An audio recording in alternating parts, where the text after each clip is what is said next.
In case you've been living under a rock, you've probably heard the It Ends With Us drama between Blake Lively, Justin Baldoni, the horrible, trigger-happy Colleen Hoover. There's a lot of he said, she said that's been going around, and while there's been a lull in the Diddy drama, his case is not being heard until May. So, the Blake Lively and Justin Baldoni drama is getting me through.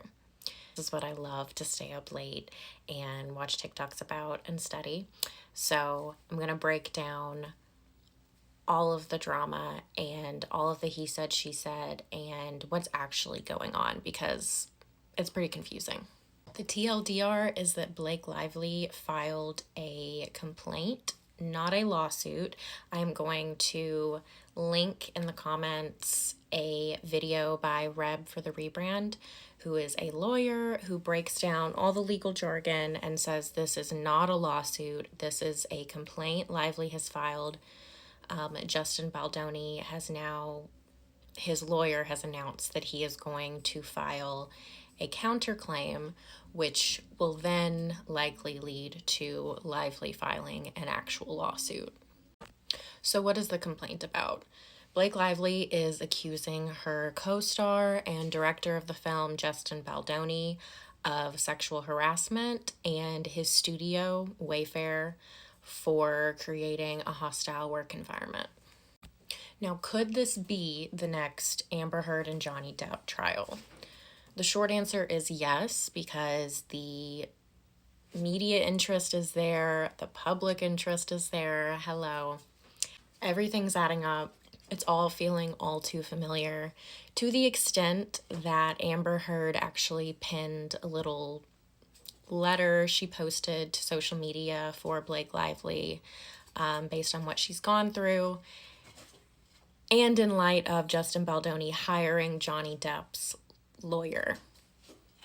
But I will say the way this seems to be different, and at first it seemed like, okay, here we go, just two assholes again, fighting it out in a public, messy, expensive court battle. And there is a little bit of that, but I think there is also something bigger. I think this has the potential to set a precedent around industry standards for intimacy coordinators, for, I think it'll put pressure on movie execs to get their act together on set. But only time will tell. We shall see. Now let's back up and give some context, because this movie sucks so hard. I cannot stress enough how much you should not see it. Even though all the promotion for the movie and all the press hereafter has been juicy, it's overshadowing the film, the message of the film. This is not a light, fun rom-com, no matter how much Blake Lively and Colleen Hoover wanted you to believe that it was. They wanted you to put on your florals and grab your girlfriends and go see this little rom-com, right? Wrong. It's not a rom-com. From the beginning to the end, it is about domestic abuse, and it is triggering as hell. My friends and I went to see it with two of my best friends, and we are all happily married. We left the theater triggered, not only sniping at each other, we then went home and sniped at our husbands and picked a little fight. So don't see this movie. Disclaimer. So because of that, it was actually super easy for Justin Baldoni and his team to paint Blake Lively as the villain in this situation, because from the outside looking in, it looked like she was. It looked like this was the Blake Lively show, and she gave 0 Fs about domestic violence. The interviews that were shared just for the press from the movie, not even things that Justin Baldoni's team drug up, but interviews where, people asked her if someone was suffering from domestic abuse and they see the film and they want to reach out to you, what would be the best way to ask you for some advice, essentially, paraphrasing.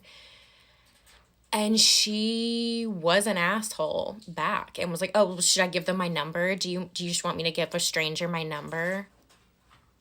She's not great at reading the room. However, that does not take away from the documented public claims she has made about Justin Baldoni. And we're going to get into that. So she also did interviews for the film that were very interesting, where she talked about some of the intimate scenes and how she took on the role of intimacy coordinator. And when the interviewer commended her, she was like, no, that's not a good thing. There should have been an intimacy coordinator on set to begin with. So we should have known from that there was something fishy going on. Especially as new as Justin Baldoni is to directing and the movie industry as a whole. You know, he was on Jane the Virgin for years. He did TV. But this is really his first big film that I'm aware of, and I've been a fan of his and Blake Lively's for a while now. So you would think he would have tried to check off all the right boxes, but here we're seeing some cutting of corners. And in Blake's filed complaint, she talks about how uncomfortable she felt during some sex scenes that they filmed. She felt some were not necessary, and that Justin was improvising and doing things like biting her shoulder or her neck, things that were not in the script. And I will point out, as the director of the film, you don't have an intimacy coordinator. You are the director. You are also one of the starring actors. That sounds like an abuse of power. So let's get into more of the claims. Justin allegedly showed Blake and others pornographic videos and discussed his past addiction to porn. He also apparently talked about Blake Lively's dad, and she wants him to stop talking about her dad. I really love to know more of what that's about. Lively also claims they held an all-hands-on-deck meeting to discuss the hostile work environment and Justin's actions. This is not confirmed, but I would think this is likely when the intimacy coordinator was hired, and then when Blake and her husband Ryan Reynolds rewrote some scenes, which we know from interviews they've done. And when we first found this out, it was hella cringy because it was during the writer's strike, if you add up the timeline, and it was so disrespectful to writers. But now we're getting some more context clues. Blake also claims that Justin body shamed her, and of course she was just a few months postpartum. We had heard that he allegedly asked her how much she weighed, which was due to him having back issues and needing to lift her. But more has since come out that apparently she asked him for a recommendation for something else, and he sent her to a dietitian or something. Anyway, that is what Blake is claiming. She's also claiming, of course, emotional damage that her and her family had to endure because of the smear campaign by Justin and his team, which, like I said, I'm going to link Reb for the Rebrand in my comments. But it's so fascinating how Blake and her team got the text messages between Justin and his team to expose the smear campaign. And the part that gets me is that he brought Taylor Swift's beloved name into this and said because she's besties with Blake, she taught her how to bully people through the media. Ooh.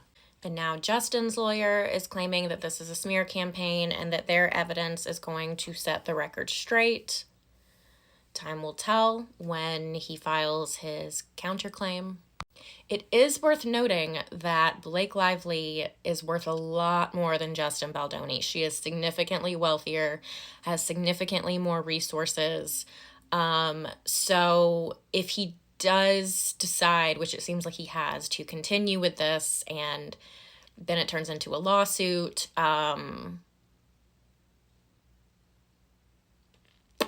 it's not looking good for Justin. That's the tea that's been spilled so far. And don't forget to follow me for more updates because this is ever evolving. I also have a podcast called For Love and Justice. You can find it on Spotify, all of the places.